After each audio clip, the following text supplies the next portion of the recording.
Welcome to Restaurants Reinvented, the podcast for restaurant executives where we go beyond the four walls of the store and talk about industry, trends, strategies, and challenges that the C-suite tackles every day. Your host is Jen Kern, a career marketer across multiple industries and the CMO of QBeyond. Now let's get started.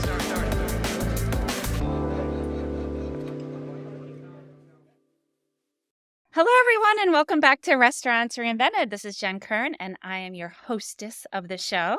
And today I'm very excited to have with me Josh Boshard.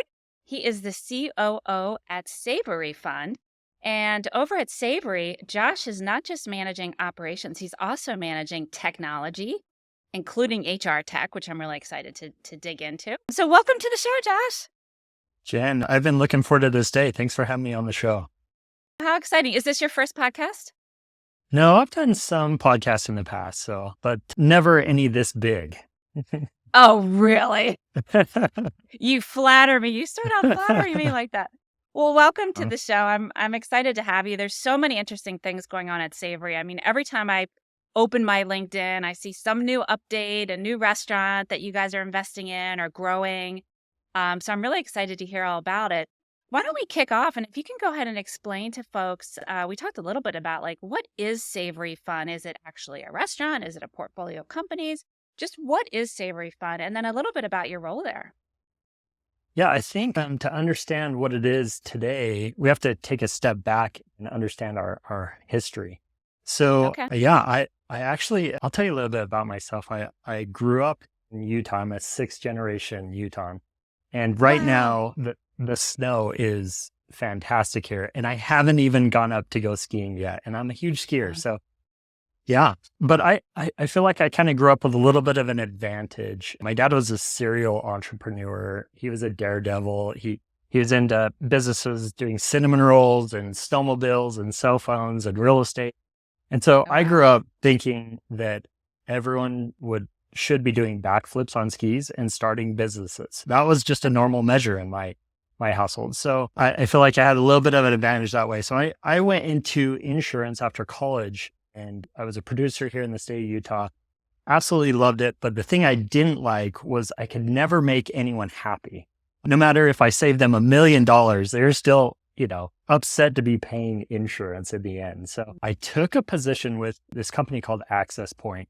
And I brought my insurance knowledge, and we built this incredible technology certifying subcontractors. And I worked for this guy who he was pretty incredible. And he told me something that I'd actually never heard before. He said, "Josh, you're a leader." When I heard that, I had been in, scouts, I had been in church stuff. I'd gone on a mission. I'd done all these things, and no one had ever told me that I was a leader. I was very different than most people. And when I heard that, something changed in me where I was like, okay, I will follow this guy anywhere. His name is Andrew Smith. And I worked for him for a couple of years. And then he sold that company. He said, "Hey, let's go do some restaurants and let's take technology and everything we know on that side of things, and let's throw it into a restaurant company and try to make things better on the restaurant side."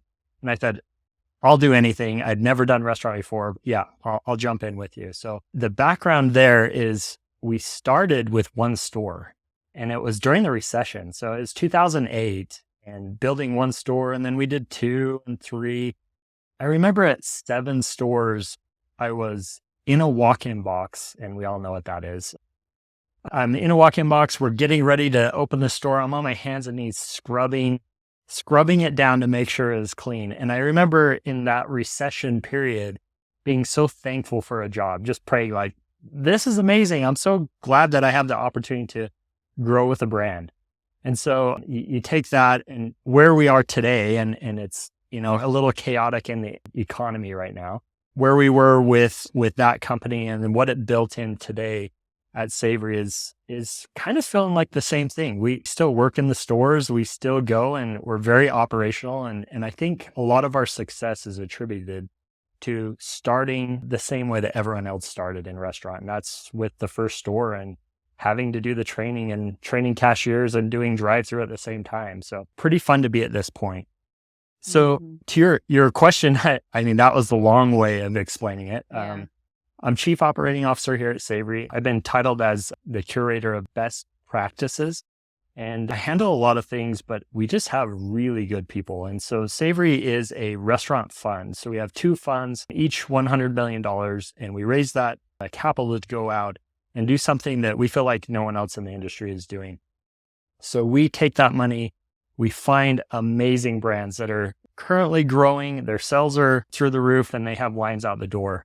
And we partner with the founders of those brands, and then we scale and grow it. So if you imagine being able to see 10 different restaurant brands, these are 10 brands that we currently own, and working with founders who have a passion for restaurant. They love what they're doing, and maybe they're not good at e-mods or doing financials, and maybe they're not good at certain aspects like facility management. But our platform team of 80 people who are aficionados in the industry, they've grown up doing something specific. We layer them on top, and then we scale and grow those brands. So you take 3 to 5 stores. That's kind of what we're looking for. Sales, like I said, sales to the roof. And then we apply all the best practices that a 50 unit or 100 unit brand would have: technology stack, recruiting, HR, systems, finance, whatever it is. We put that in at 3 stores. And so we're ready to grow. And so we stabilize the stores. We do that first, and then we grow it from there. That's Savory. Wow. That's cool. That is very cool. So I'm still smiling from when you said, this guy, the first person I met who said I'm a leader.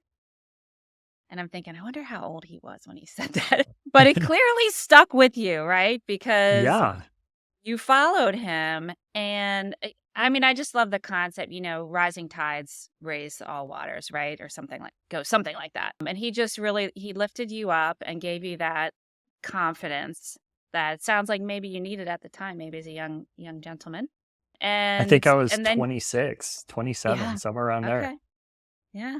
Yeah. It's very impactful. And you're still with him today. Yeah, your first restaurant you said was in 2008. Is that right? Yeah. So 2008 in Little Lehigh, Utah, 1 store. Pretty what was fun. the name of it? It was a Kneader's Bakery and Cafe. And it was the worst restaurant you could ever start with, because it had catering. It had a retail aspect to it. It had breakfast, lunch, and dinner. It was scratch baked, and it had a drive-through. So we started with the hardest thing that you could do, which probably made it a little easier as we continued down our journey, getting to 50 stores with that brand, and moving on, having 72 Little Caesar stores. We understood being a franchisee and what that took to be that. But we always had our complaints of, we wish the franchisor would do this or they do this thing. And we finally got to the point we said, let's not be a franchisee. Let's own the brands. Let's create this structure within Savory and private equity. And let's go out and build this so that we can control the narrative. We can, make changes to our menu board if we need to make changes. And if we have a store 3 states over, we do things a little bit differently than the way that we do it on the West Coast, right? And so at this point for us, it's just so great to be able to be working with really beautiful leaders within the brands who see things for how they are. We take the feedback, and then we continue to grow the brands based on those really great people. Yeah. So that first brand you took from 1 to 50 locations, is that right? Yeah, correct. Yeah.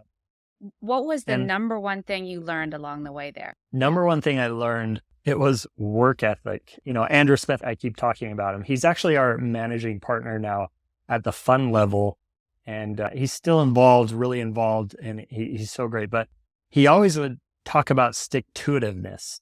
And I think that really, it's a funny word. We actually have it plastered on one of our boardrooms, and he would talk about what it took to make things happen. And I guess his dad would always say, he was a dean and founding member of the UNLV dental school, and he was brilliant too. And so he would talk about stick-to-itiveness. And I think that really applied to every person that came in. But what I started to see is, to be able to grow and scale, you had to have brilliant people around you. And what Andrew did best is he actually created a vision for what we were trying to accomplish. And at first it was 10 stores. And so we got to that 10th store, and he said, things are going really well. Let's get to 25 stores. Let's get to 50 stores. And then we got to that point and we started down the road of everything else. So it was having good people around you and then actually going and doing the work. And every single person was on the same page, trying to achieve that vision that he had set to get to the next level. Well, gosh, I mean, you did the one thing that's hard to do, which is scaling restaurants, right? It's And true. it looks like you got bit like I did. So many of us, get bit by the restaurant bug. Like you were in this insurance tech, I think you said you were doing before. Mhm. And then you Yeah. just had this idea, let's try restaurants. And you get into it and you fall in love, right? You fall Yeah. in love and it's a labor of love. It does require stick-to-itness. So going through that scale of 1 to 50 at your first place, I would love to know, like, what was the thing that struck you as like, wow, this is really hard. We got to figure this out. We're not going to be able to stay profitable and make a go of this. Yeah, it was, it was dialing in the numbers without allowing the numbers to dictate our customer service. And I know that sounds crazy, but Mhm. when you read a P&L and you make decisions based on that P&L, you're going to make the wrong choices. So the thing that we did best coming out of that to get to the next level was we made decisions based on the culture, the foundation of the brand, what it stood for, and what we were trying to accomplish versus always sticking to the prime cost having to be at a specific rate, right? Mm. And when we focused on that customer service, we focused on the team's range, having success in the team's range, understanding what should be working in restaurant and taking their ideas and then implementing that into what we were doing, we started to see growth that we never saw before. And that was a key piece to understanding, okay, 1 to 50, that was so tough. Here's the lessons learned in that opportunity to do that. And then how we could take that and be different as a franchisee or be different as an owner of these brands. So if I were to summarize, it sounds like you were prioritizing the employee experience and the employees and the owners' goals, values, and desires above the P&L. Yeah, that was always, I mean, it's always been a difficult one because you have to run the business, but without the heart and soul of what you're trying to create, you take a brand like Mo Betta's that we have today, and you have Kimo and Kalani, they're from Hawaii. They understood what a plate lunch was in Hawaii, and that's what Mo Betta's is. And so you have rice and you have your mac salad and you have your katsu chicken or your teriyaki chicken. And if we're trying to run it, we're going to, we need to compress food costs and let's get a different meat and right? Those are the kind of things that kind of take away that passion for the brand. And so like for Mo Betta's, purchasing and working with them at 6 units years ago to having 45 units today and then being in the Midwest and people just absolutely loving the brand. It's because we still buy surfboards from Hawaii that have touched Hawaiian waters, right? And we still have that aloha spirit. And the founders are still every day involved in telling the story of why we do what we do to create this experience for these customers who may or may never have had Mo Betta's before, but they're going to have an experience of Hawaii. And if you keep that within 10 brands, it makes it so much easier to keep going and keep doing what you need to be doing. You just layer in the levers and you layer in the technology stack and you layer in the process to allow them to succeed. Wow. Well, first of all, it sounds delicious. I've never eaten there and I've never been to Hawaii. And so I'm like thinking, can you come a little bit further past the Midwest and get to the East Coast? But you bring Jen, up I technology. think we're going to be there soon. Oh, good. Oh, good. Mo Betta's. I got it on my Yeah. list now. I've eaten at one Hawaiian restaurant that was in California, and I can't remember the name of it, but they also had surfboards. It was a very authentic sort of experience. But I think the diversity of food is fun. And when I look at your portfolio, I see a big diversity of brands. But you brought up technology, and I really am excited to talk to you about this because technology, there's so many like opportunities and challenges that reside within technology. And when I hear your story and I know a little bit about you guys, I wonder back to 2008, what you were doing with technology then and what you're doing with technology now. How different is that? And how did you curate all those best practices? And can you well, I'm asking you too many questions at once, so I'll let you answer the first No, one. I really like yeah, that. yeah. '08 was very different. It was a different world that we lived in restaurant. It was, okay, you have a POS, good, we're good. Okay, if you have a solid POS and it's not going down, then things are happening and sales are coming in the door and you're just happy as can be. I think the restaurant ecosystem is more complicated than it's ever been. And today, what worked in 2008 would never work in 2023. And so you take this tech stack that is pivotal to the success of a brand, and you have brands talking about data scientists, and you have brands talking about data lakes that are pulling from APIs into all these systems to be able to do what you need to do. And it's just not the same as what it was before. I'll give you what I would say is a secret to our success in technology is we utilize partners that would provide data back to us. And we would ask for data in ways that they had never heard of before. And we'd take that data and we'd use our FP&A team, we'd use our investment team, and we would dissect that data in a way that I don't think people were really trying to do before in 2008. And then we'd apply that data to our restaurants in ways that would allow our general managers to use that data and then make a difference. And so, you have your regular tech stack, and we all know that network infrastructure is so important for uptime and continuation of service and making sure that the doors are open and that transactions are happening.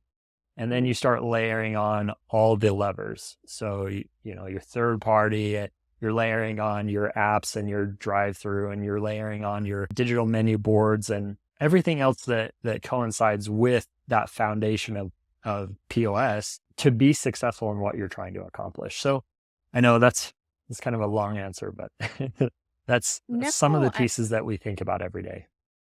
Yeah, I mean, it's a really good one because it sounds like you were thinking about data ownership way before the rest of the industry was thinking about it. I mean, if you were thinking about it in '08 and already putting the parts and the pieces in place to be able to own that data, I mean, that's what most chains are really struggling with a lot today is not owning the data, and then having gotten into digital a little bit late or because of the pandemic, they've got all this third-party ordering as well, and so they're not owning that data. So were you actually creating like data lakes back in '08? So not in '08, but Okay. it's definitely today's norm, right? Back in '08, we were really testing and learning. And we were trying to figure out between 3 separate brands we had at that time what was working. And I think the biggest opportunity that we have right now is you look at 10 different brands and across different segments of our industry, from quick serve to fast casual, to drive-through to, luxe casual to fine dining. And now as we've acquired these brands, we've taken on some of their process and we've taken on some of their systems. And so you start looking at, okay, for customer feedback, do we use Tattle or do we use Ovation? And what does that look like? And so you can really A/B test against each other to understand what's working and what's not working. And by being able to do that, that's really, really catapulted us to the next level of understanding data, being able to take what works and then apply it throughout all of our brands. And so you'll see some technology partners that we have that we're using within 8, 9 brands today, where before they were all disparate systems. It was all over the place. And so it's really taken us quite a bit of time to get to that point of understanding what's going to be working. But we still love being leading edge. We still love taking what's new and untested and putting it in place and trying it out and seeing if it works. And if it does, applying those learnings to all of our brands. So that's kind of the fun part. Can I ask how many different tech systems you use? There's so many. Right now, we are consolidating POS. Right now, we have 4 disparate systems. There's a lot of brands that we have purchased that were on legacy POS software. And so we're making transitions off of that. But then you're down to the newest tech. I mean, something like, if you've heard of YepChat or Lovage, there's technology of phone systems, taking phone orders, converting them into a digital order that then transitions that customer into a consistent orderer in your online ordering instead of going third party and losing all of your margin. And so, from just those two, that's one tiny piece of 50, 100 different technologies that we're using within Savory to make this all work. Wow. And I think you had explained to me before that you have the integration infrastructure yourselves and that you do a lot of tech in-house as well. Well, explain that to me. What does that look like? In 2008, we saw a need for a better employee experience and a better GM experience. And so what we were trying to pull together was a communications platform, and we saw LMS in a way that most people didn't see LMS. And so we built a technology infrastructure on SharePoint and did an internal piece where we had our DevOps guys working and building that. And we built it in a very specific way for the 3 brands that we owned at the time. And we layered that on, and we saw so much improvement in our brands. It was incredible how it worked. And then we started buying brands that were outside the norm or different than what they had looked before. And the small parts would break, and then it wouldn't work on certain things. And so we started taking this vision of, let's be hub and spoke, and let's apply the best technology within the industry to be able to accomplish what we're trying to accomplish. And at first we went, okay, let's go ERP, let's find the biggest, best. And what we found out is that doesn't work. The enterprise technology out there doesn't work for 10 disparate brands, right? 10 different brands who are all in different phases from 1, 2, 3 stores to 50 stores. It just doesn't work that way. And so we started applying best of breed technology within the restaurant space and making sure that the APIs worked and that they all communicated with each other. And when we started doing that, we started seeing so much improvement at the store level, which is the most important level. We can do all of our stuff here at our platform team, but what it comes down to is, how does the technology work for the GM who's in front of 50 employees, right, having to tell them about something or train them on something or get them to do something that we would like them to do. And so we started looking at things very differently. And I think it's a place that most brands are at, but it could be improved. And what I say is, go hire yourself and your brand. If you want to see improvement in the process, get out there, hire yourself, see what that looks like, and improve on that.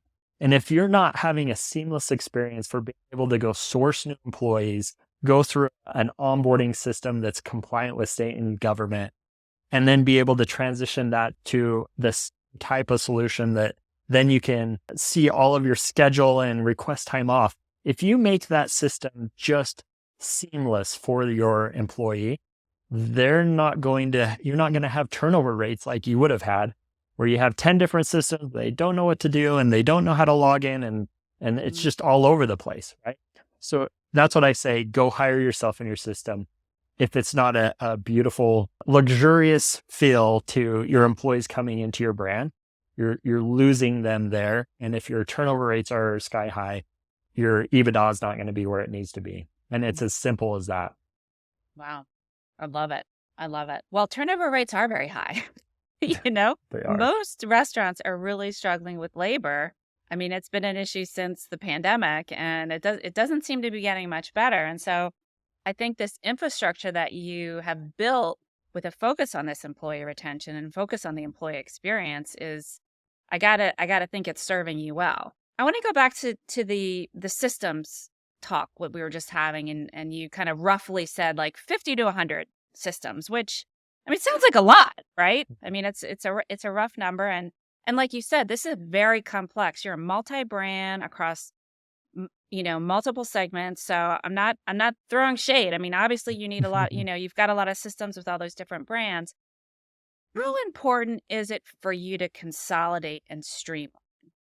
So you gave the example of Tattle Innovation, for example, and Right.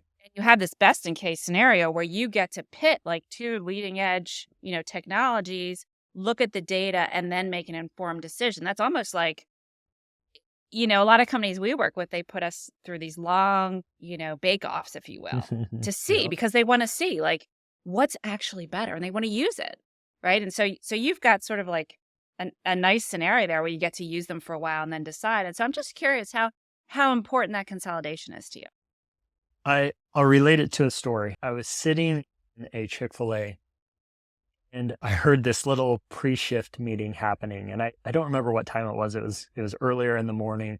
The general manager's talking to some of his employees and he was telling them about the things that they should be doing that day and what they're going to focus on and how they're going to get through it. And I, being in the restaurant industry, I'm like, oh, this is interesting, and I could overhear it. And he ended by saying, and when someone says thank you, what do we say? And, all the employees responded, my pleasure. And I remember hearing that and going, wow, okay, so we always have this amazing experience going through Chick-fil-A. They're so fast. The speed of service is incredible. Their stores are doing $10 million AUV. I mean, just crazy numbers. Well, why is that? And so you look at getting down to the basics of a system, which is communication of that general manager to the employees saying, my pleasure, that's winning. And so I started looking at that going, okay, how can that apply to technology? And like you were saying, we do have 10 brands. We're buying brands with their own systems. They've been successful. We're buying them because they're successful. What is it that's making them so successful? Is, a certain GL program that they have? Is it, a flow through process for invoices?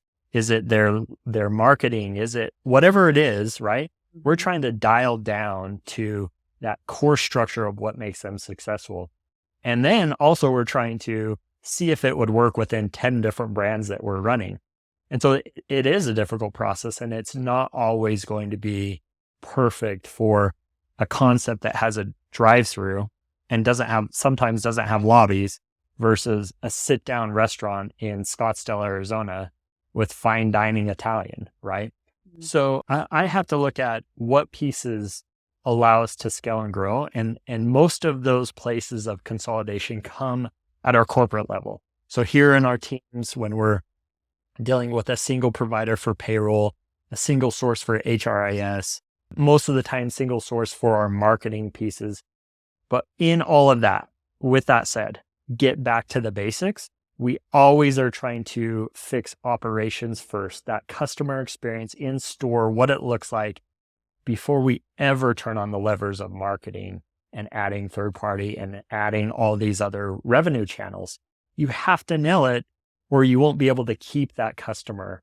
And so it's the exact same in IT. Nail the basics or you won't be able to, keep going with what you're doing. Right.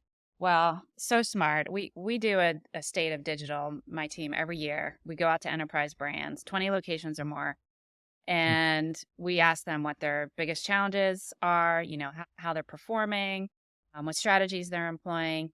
And every year, guest experience, right, is the number one thing. You can ladder everything underneath that, right? The consolidation, the menu, everything has to make a good guest experience.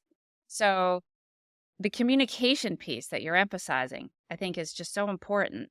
I think it gets overlooked a lot, and it's like the forest for the trees, having the next best like tech gadget, right? And Right. being innovative, like you're describing.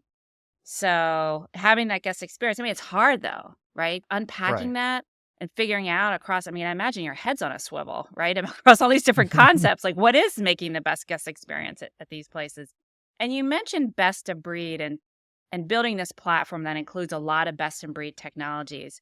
And I'd love for you to explain to the audience, how do you know if it's best in breed? Do you have a little checklist for best in breed? Are there like 3 or 5 things you look for that tell you if it's best in breed? Yeah, I think that really goes back to our FP&A teams, our investment teams of really diving in the numbers and telling us, okay, here's the results, that the numbers aren't lying. And how does this look versus this brand that we're using it in both brands? They have a different POS or they have a different marketing system. Which one is coming out on top and what are the elements there? And so we're obviously looking at the front lines to understand what that looks like. But in the back office, it's also telling a story that helps us make those decisions.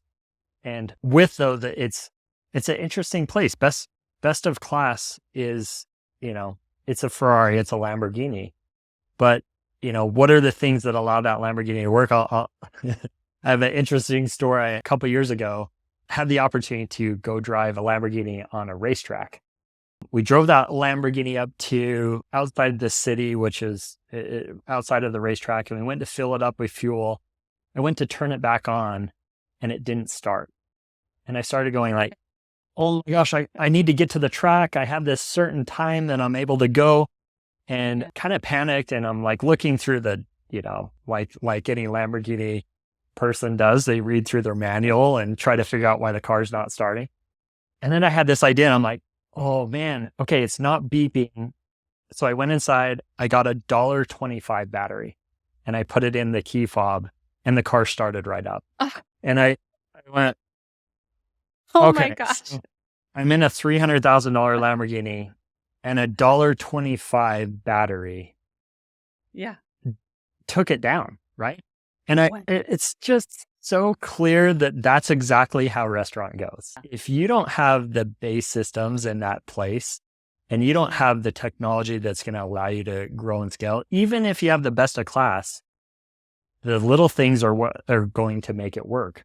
And it's funny because, some good advice that I'd give to restaurateurs is when you're signing up for whatever it is, if it's technology, if it's a system, it's a process that you're going to do, make sure you've identified who on your team is going to run it, who's going to be in the weeds, and make sure that you take full advantage of the functionality of that technology system. And so you're signing up for it, you might as well use it. So don't sign up for things that you're not going to use. If you're going to say, well, the GM will probably figure it out. He's not. He's going to be in front of the customer, training employees, trying to help. He's not going to put a technology piece in place unless you have the team and the people capable of rolling that out in a great, but when you can roll that out in a great way, that's when you optimize your brands. Mm-hmm. You've mentioned you have a platform team. I like this term you've used a couple times, your platform team, and you said it's 80 people. What does that look like? So yeah, it's our headquarters are based here in Lehi, Utah. We have all different divisions that are working in a unified front. And so we have our construction management division that's doing land acquisition and real estate, and they're using technology plays to tell us the data on where we should be going, and they're building buildings and they're buying land. And that process is pivotal to your success as a growing brand. We did 30 stores last year. We're on track to do 50 stores this year. And those are 50 stores that have addresses. So not just, hey, we're going to do 50. Like, we are going to put 50 stores in the ground, end caps, whatever it is. We're going to be opening those this year. And we currently have 130 stores. So if you have 130 stores, you're adding 50, you do need this platform team to be able to take care of that. And every single person has their specialty in what they're doing. And we allow them to be specialty in what they're doing. We allow them to be the place that makes the decisions that helps us to grow and get better. And then we come together and say, okay, what could have improved on this build? And we pull in teams like our IT team and our finance team and our marketing team. And we make decisions to then Gen 2, okay, these are what our sites look like for the next 10 sites. And these are what they should look like for the next 20 sites. And so you're pulling together this amazing ability to bring people together, make decisions, and then go out and do. It's a little unheard of. And I think it's the reason that our partners within the industry like working with us. When we have national agreements with Ecolab and Cintas and Coca-Cola, they're in our office quite a bit. And they, most of the people in those brands, like our Coca-Cola rep, knows probably 70 of the 80 people by name, because he's working with them in every way so that we can utilize Coca-Cola's data to be able to make decisions on what we're trying to do. So it's an interesting place to have this many people all trying to do the same thing. It's not easy, but our CEO, Shauna Smith, she's phenomenal. She listens, she takes the ideas, pulls it all together, and then actually implements and runs with it. So it's a great way of doing business. I've heard a lot of great things about her. I've heard Andrew speak at a conference, I think last year. Yeah, very impressive team. And, you keep going back to the people. And I did see on your website, I think it said, we are people investors before brand or restaurant investors, something along those lines. Yeah. So you're really walking the walk. Yeah, I think so. I mean, we've built proprietary technology to listen to the voice of our employee. And if you can understand the voice of your employee, then you're going to understand what the customer needs as well. And so we've taken that technology and we're able to hear what they're saying in a different way than a regional manager maybe is saying it. They may be saying the store's perfect and sales are great, but the underlying issue is all this going on with the assistant general manager. And our technology tells us from that employee what's important to them. We gather all that data, we take that information, and then we set goals on how we're going to better that employee experience for them by listening to that employee. And then we roll out programs based on the feedback that they're giving. And it's, I would say, industry leading. It's something that we took from another industry and said, why can't we be doing that here in restaurant? It's a lot of work and our HR team does so much to understand.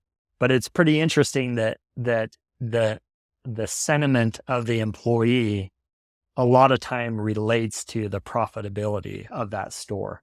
And seeing that across 130 stores and 10 brands, it's really easy to make decisions at that point on what we do to better that experience, better that customer experience, better that employee experience, and then go out and duplicate that 50 times over or 100 times over and make it to the next level.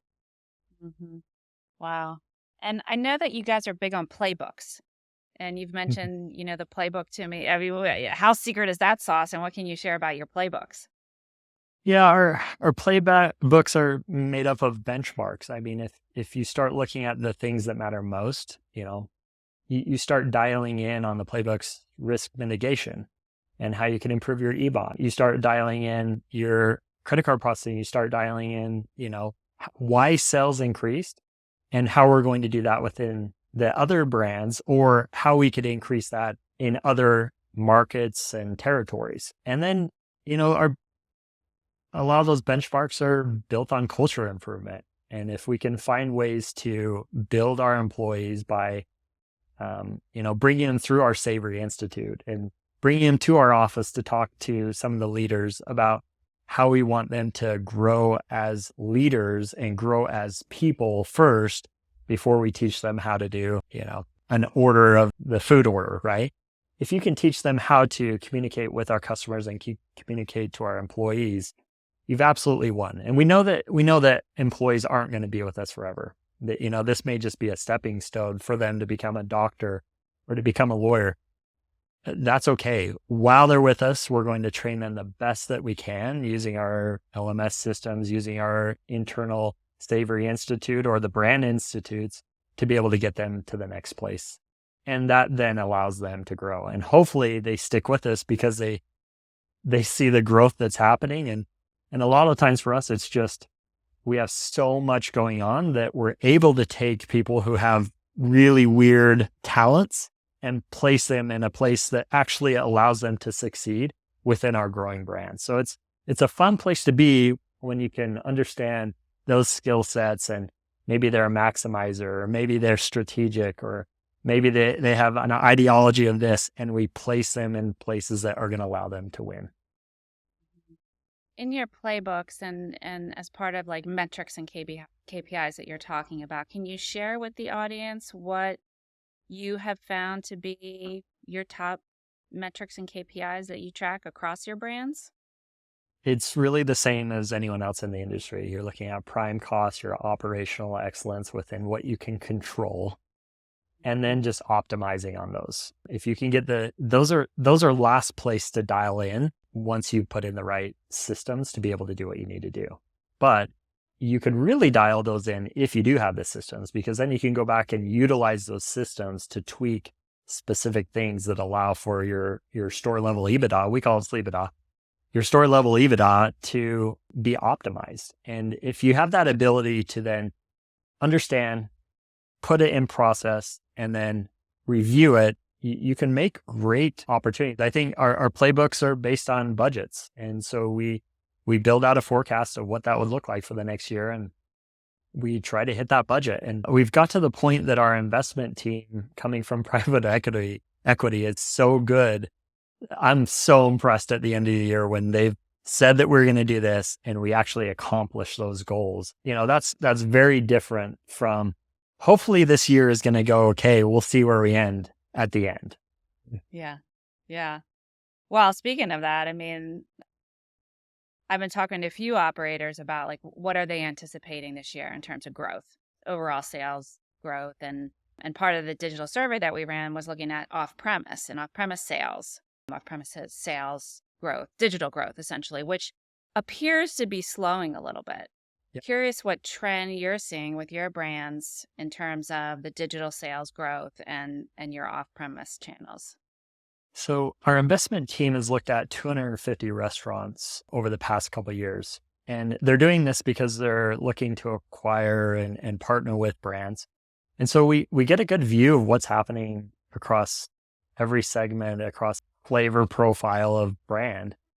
It's easy to see that digital transactions are coming down a little bit, and the win really becomes the experience.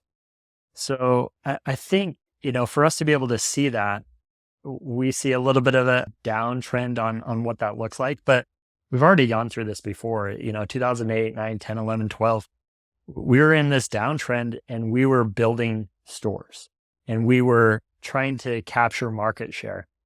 And then during COVID, we saw the same thing. When everyone else pulled back and said, let's stop, we actually said, let's push harder. And we put more stores up and we signed more leases and we went forward.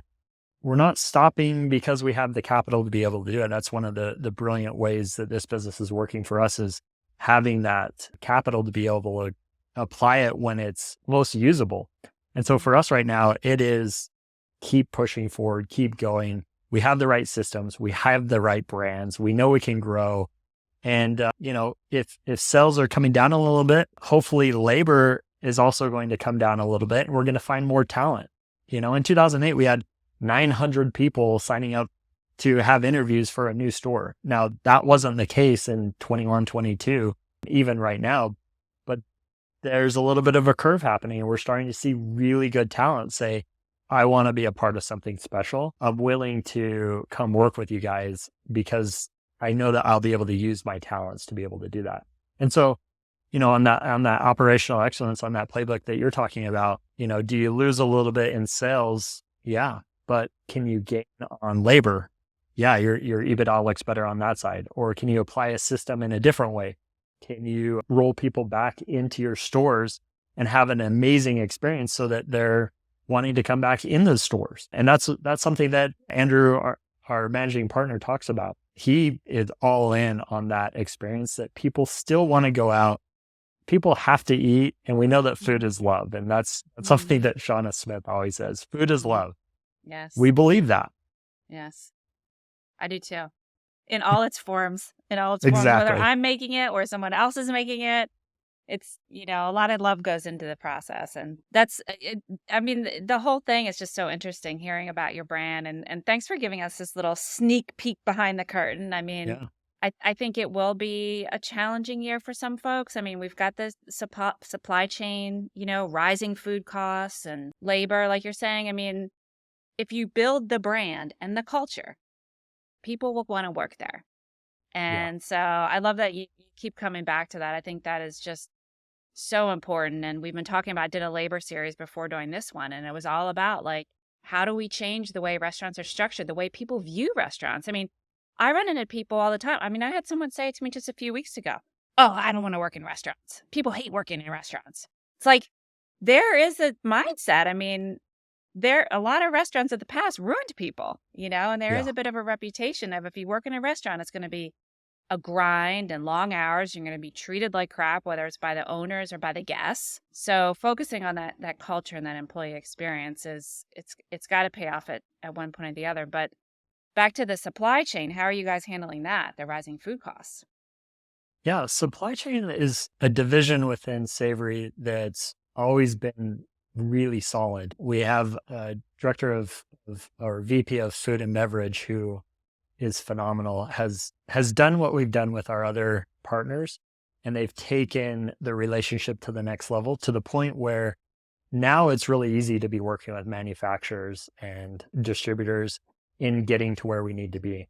Even when it's really tough on the supply chain, they're focusing on that give back. If someone goes above and beyond it at Cisco or US Foods, how can you recognize them for what they've done to impact your business? Because they are going out of their way right now to make things happen. And over the past year and a half, I would call it heroics. The industry of what was happening in supply chain was all about heroics, how you could bring things in and do things differently and break the mold.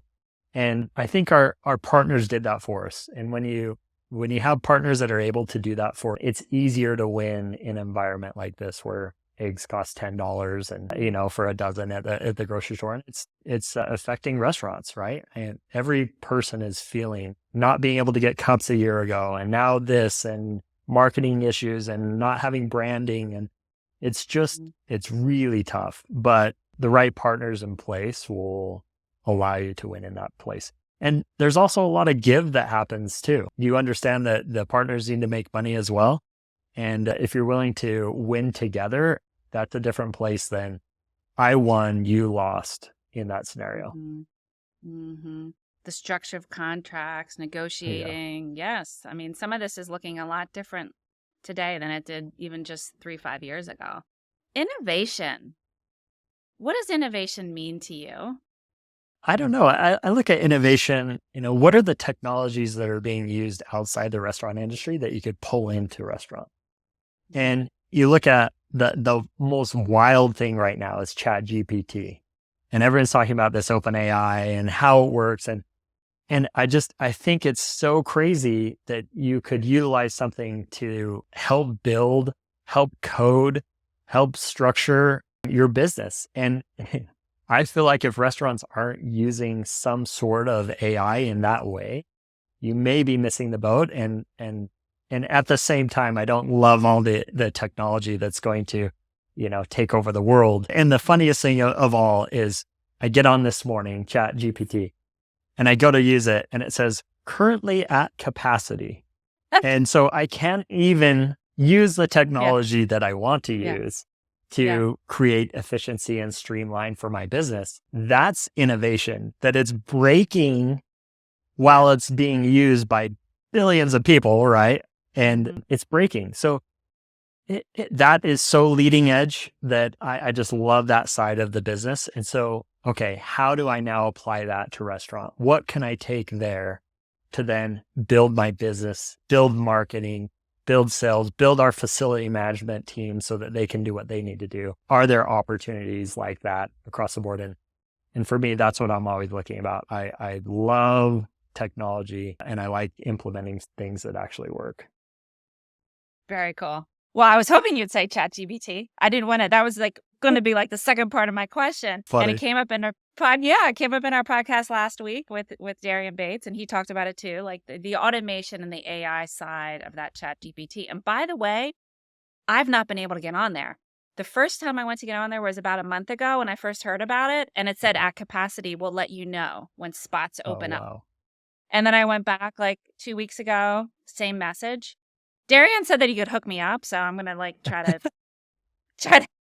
but I get so distracted and busy doing other things, I forget about it. But I mean, yeah, it's breaking, like you're saying, it's breaking, and that's because the demand is there and people are using it, and it's doing some pretty cool stuff that we haven't seen before. It's taking Google to the next level, right?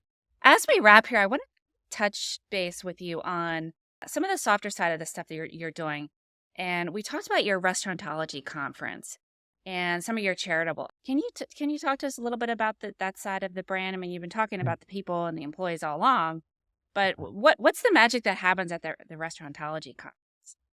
And we're going into our 5th year with restaurantology. We have seen magic happen. And it's because what we're trying to do is give back to those restaurateurs who don't have the support that they need. The 1, 2, 3, 10 unit brands are the ones who need the most support. And they're the ones who are being innovative. They're putting out a product that no one else has. And so we thought through, okay, we could do a million things. What's the biggest impact that we can make? Well, we hold our restaurantology conference in the fall every year. And we invite, last year was 100 different brands, 500 people. They are restaurants who are trying to make it, trying to understand how to utilize technology or marketing or, apply techniques of P&L structure. And what we brought in is growth leaders and speakers and anyone who's last year we had Crumble speak to us, their journey from one store to, they're at like 700 now and what that looks like. And then we have, tech gurus coming in and speaking about, Heart House and the brands and what it looks like to grow a brand like that and how to market that. And so it's such a great experience. And we have our partners who make that all happen. Cintas, Ecolab, Coke, and Pepsi. And it's really fun because we don't allow any sales guys or marketers to come in. And so you're not getting bombarded. We have these kiosk desks where you can just go up and start talking about technology and meet with our divisions to ask them what's working in toast, what's working in this, what's working in all these other things, or what's not working. And it's pretty interesting to go through that and see, what you're dealing with at a smaller level. So for us, giving back is huge. We did a huge Save the Cups this past year for Swig, and that was specific to cancer awareness. And so it's become this, Swig is a drink concept that we have. It's drive-through. It's incredible. The flavors are just amazing. And it's kind of taken over the world. We're franchising. We're starting the franchise process of Swig right now. And so, a big piece of their success. Let's make a PDA there for that. Like, come on, public announcement. Franchises Right. for Swig. We are going to be franchising Swig and the stores economics are fantastic. And so it's such a great place to be, but they focus on giving back to the local communities and they focus on bigger initiatives like cancer awareness. And it's just so great to see, communities getting involved to a restaurant, allowing communities to get involved to do something bigger. And for us, that makes everything worth it. So, yeah. Final question. I know we're coming up to time. Yeah. Here. Final question. What parting advice do you have for folks out there that are trying to make their restaurants run smoother, more profitably, better operations, and improve that employee experience like you've been talking about? What's some advice that you have that we might not have touched on just yet? All right. It's a single word, who. So you're looking for opportunities to recognize your team. Who created it? Who negotiated it? Who implemented it? Who kept it running? Who optimized it? Who passed it down so that your brand could become better? And if you'll focus on who in recognition, you'll find a lot of people want to continue doing what they're doing. Who? Reminds me of Dr. Seuss. Whoville. Yes. Yeah, that's right. Oh, that's great. That's great. Well, Josh, really appreciate you joining and sharing a little bit of your secrets to success there at Savory Fund and some of the great brands you're working with. So you mentioned Swig, you mentioned Mobets. What are some of the other ones?